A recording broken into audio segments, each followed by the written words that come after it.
ଗୀତ ସଂହିତା 13 ସହାୟତା ପାଇଁ ନିବେଦନ। ଦାବିଦ କହୁଅଛନ୍ତି 1ରୁ 6 ପର୍ଯ୍ୟନ୍ତ ଆମେ ପାଠ କରିବା। ହେ ସଦାପ୍ରଭୁ, କେତେ କାଳ ତୁମ୍ଭେ କି ସଦାକାଳ ମୋତେ ପାଶରିବ? ତୁମ୍ଭେ କେତେ କାଳ ମୋ ଠାରୁ ଆପଣା ମୁଖ ଲୁଚାଇବ? ମୁଁ ଦିନଯାକ ନିଜ ଅନ୍ତଃକରଣରେ ଦୁଃଖିତ ହୋଇ କେତେ କାଳ ମନେ ମନେ ପରାମର୍ଶ କରିବି?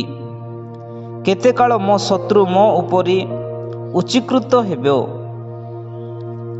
ହେ ସଦାପ୍ରଭୁ, ମୋ ପରମେଶ୍ୱର, ବିବେଚନା କର ଓ ମୋତେ ଉତ୍ତର ଦିଅ।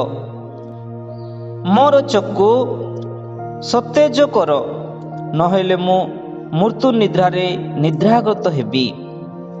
କେଜାଣି ମୋ ଶତ୍ରୁ କହିବ, ମୁଁ ତାହାଙ୍କୁ ଭୟ କରିଅଛି, ଆଉ ମୁଁ ଗୁଞ୍ଚା ଗଲେ ମୋର ବିପକ୍ଷ ଗଣ ଉଲ୍ଲାସ କରିବି।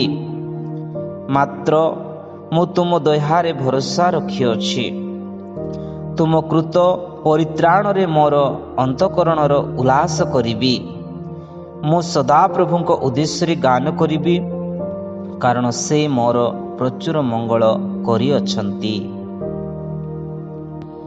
ଦାବିଦ କୁହେ, ତୁମେ କେତେ କାଳ ମୋ ଠାରୁ ଆପଣା ମୁଖ ଲୁଚାଇଅଛ?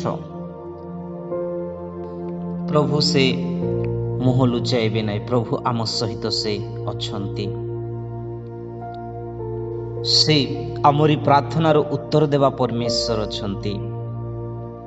ଆମମାନଙ୍କୁ ଖୁସି ଦେବା ପରମେଶ୍ୱର ସିଏ, ଆମମାନଙ୍କୁ ଆନନ୍ଦ ଦେବା ପରମେଶ୍ୱର ସିଏ, ଆମମାନଙ୍କୁ ଧୈର୍ଯ୍ୟ ଦେବା ପରମେଶ୍ୱର ସିଏ, ଆମମାନଙ୍କୁ ସାହସ ଦେବା ପରମେଶ୍ୱର ସିଏ।